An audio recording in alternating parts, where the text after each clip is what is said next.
ओम श्री गणेशाय नमः। ओम नमः शिवाय। एकादशोऽध्याय। शिव से हिमालय की वार्ता। ब्रह्मा जी बोले, इस प्रकार हिमालय की पुत्री वह शक्ति स्वरूपा पार्वती उनके घर में बढ़ती हुई जब 8 वर्ष की हो गई, तब उसका जन्म हिमालय के गृह में जानकर सती के विरह से दुखी हुए शंकर जी सती की इस अद्भुत लीला से मन ही मन अत्यंत प्रसन्न हो उठे। उस समय लौकिक गति का आश्रय कर वे अपने मन को समाहित करने की इच्छा से तपस्या करने का विचार करने लगे। उन्होंने परम शांत नंदी आदि कुछ गणों को साथ ले लिया और हिमालय शिखर के समीप गंगा अवतरण नामक स्थान पर चले आए, जहाँ परम पावनी गंगा लोक का पाप ताप मिटाने के लिए ब्रह्मलोक से भूलोक में आकर निपतित हुई हैं। वहीं पर संयमी सदा सब अत्यंत सावधानी के साथ आत्मस्वरूप का चिंतन करते हुए आलस रहित हो एकाग्रचित से तपस्या करने लगे। उन्होंने अपना चित्त ज्ञान स्वरूप नित्य प्रकाश निरामय निराश्रय चिदानंद एवं अद्वैत पर ब्रह्म में स्थापित कर लिया। इस प्रकार भगवान सदा सबको ध्यान मग्न देखकर कुछ नंदी एवं भृंगी आदि प्रमथ गण ध्यान में तत्पर हो गए और कुछ गण परमात्मा शंकर की सेवा करने लगे। कुछ गणों ने मौन धारण कर लिया और कुछ द्वारपाल बनकर उनकी चौकसी करने लगे। इसी समय औषधि प्रशस्त पर शंकर जी का आगमन सुन आदर के साथ पर्वत राज हिमालय अपने सेवकों के सहित उन्हें प्रणाम करने के लिए वहां आए। उन्होंने गणों सहित प्रभु रुद्र को प्रणाम कर उनकी पूजा की और फिर हाथ जोड़कर उनकी स्तुति करने लगे। हिमालय बोले, हे देव देव, हे महादेव, हे कपिवर्धन, हे प्रभो, हे शंकर, आप लोकनाथ होकर तीनों लोकों का पालन करते हो।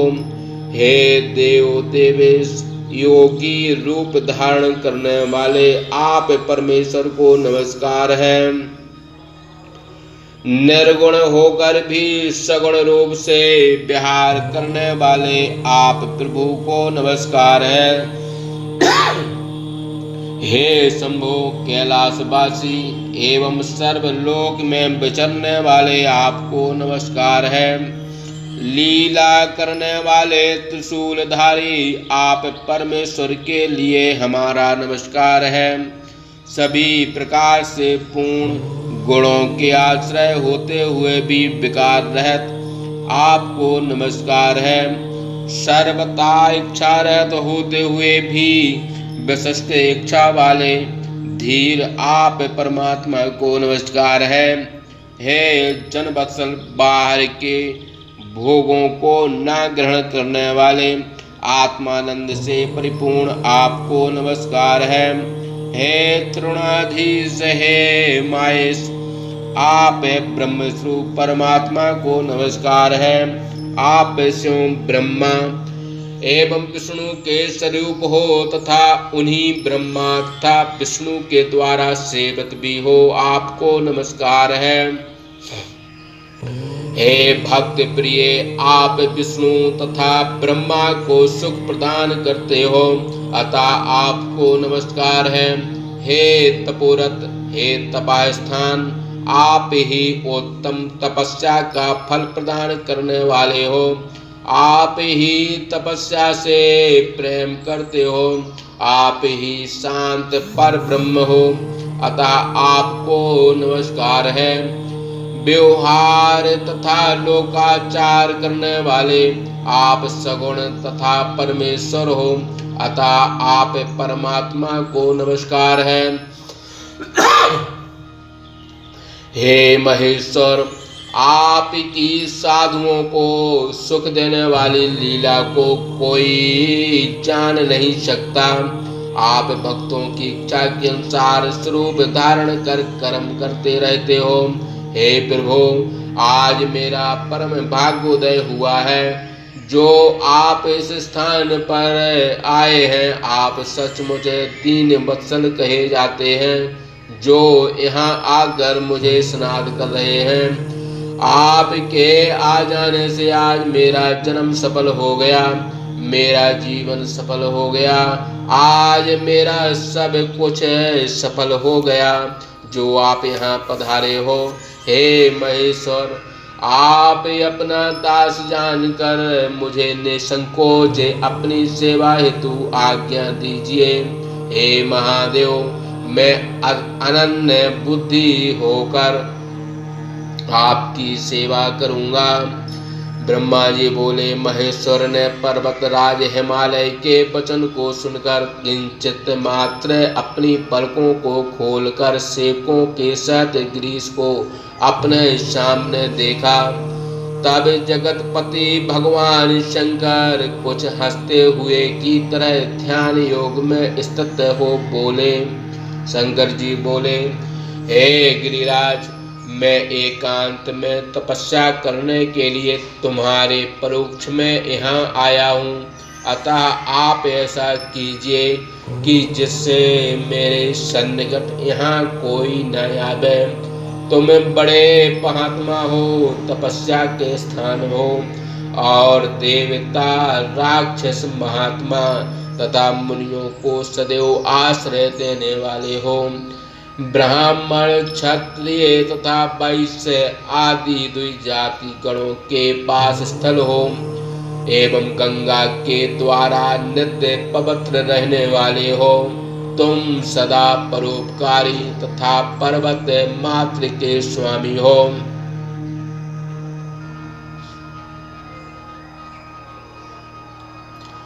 हे गिरिराज, मैं तुम्हारा आश्रय लेकर जितेंद्रिय हूँ हो इस गंगा अवतरण नामक स्थान पर परस प्रेम तप करूंगा।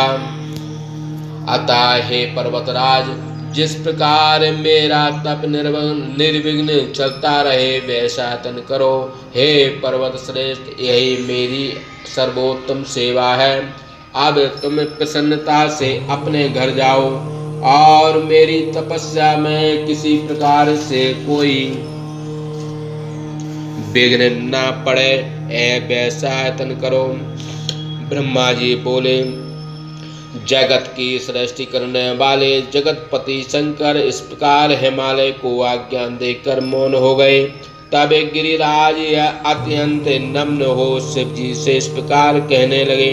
हिमालय बोले, हे जगतपते, हे नाथ, हे परमेश्वर, आप मेरे सन्निकट मेरे इस प्रदेश में स्थित हैं। अतः मैं आपका स्वागत कर आपकी पूजा करता हूँ और आपसे मैं क्या प्रार्थना करूँ। हे महेशान, महान यतन एवं तपस्या से भी आप देवताओं को प्राप्त नहीं होते, किंतु मेरा यह अहोभाग्य है कि आप स्वयं मेरे स्थान पर पधारे हैं। अब मेरे समान आज कोई भाग्यवान एवं पुण्यात्मा नहीं है जो आप स्वयं मेरे पृष्ठ पर तपस्या करने के लिए स्वयं पधारे हैं। आओ, यह मेरा बड़ा सौभाग्य है। हे परमेश्वर, मैं तो अपने को देवराज इंद्र से भी बढ़कर मानता हूँ जो गणों सहित आपने यहाँ पधार कर मुझे अनुग्रह कर भाजन बनाया है।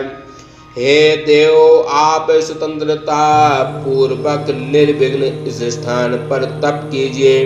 मैं सब प्रकार से आपकी सेवा करूँगा। हे प्रभु, मैं सर्वदा ही आपका दास हूँ। ब्रह्मा जी बोले। हे नारद, गिरिराज इस प्रकार कहकर बड़ी शीघ्रता से अपने स्थान को चले आए और उन्होंने बड़े आदर के साथ सारा वृत्तांत अपनी प्रिया मैना को सुनाया। और हे नारद, हिमालय ने अपने सेवकों तथा परिवार के लोगों को भी बुलाकर कहा। हिमालय बोले, आप लोगों में से कोई भी आज से गंगा उत्तरण की ओर न जाए, यह मेरी आज्ञा है और इसे सबको मानना होगी। यह मैं सत्य कहता हूँ। यदि मेरी आज्ञा का उल्लंघन कर कोई वहां जाएगा तो मैं उसे अवश्य दंड दूंगा। हे मुने, इस प्रकार अपने सभी सेवकों तथा परिजनों को समझाकर शैल राय ने जैसा सुंदर तन किया था उसे सुनो। अब मैं तुमसे कहता हूँ। इस प्रकार सप्तती भाषा टीका सहित से महापुराण के अंतर्गत द्वितीय रुद्र संहिता के तृतीय पार्वती खंड में शिव शैल समागम नामक 11वां अध्याय समाप्त। बोलिए शंकर भगवान की जय।